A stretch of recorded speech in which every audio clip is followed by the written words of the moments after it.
Samantala mga kabrigada, 3 katao kabilang po ang 2 bata ang nasawi sa magkakahiwalay na insidente ng pagkalunod kamakailan sa Cavite at Rizal. Ito ay sa gitna ng tuloy-tuloy na ulan dulot ng habagat. Sa Ternate, Cavite, natagpuan ang bangkay ni alias Cristina, 4 na taong gulang sa isang creek sa barangay San Juan 1 matapos itong mawala. Ayon sa pulisya, agad siyang isinugod sa ospital pero dineklarang dead on arrival.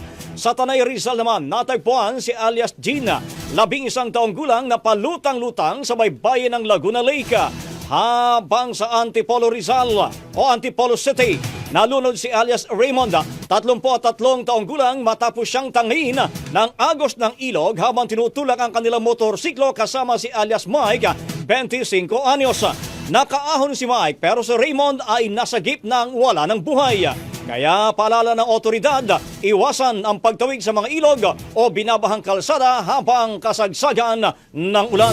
Ang bahaging ito ay hatid sa atin ng Maxan Mangosteen Santon Coffee. Max Healthy, Max Sarap.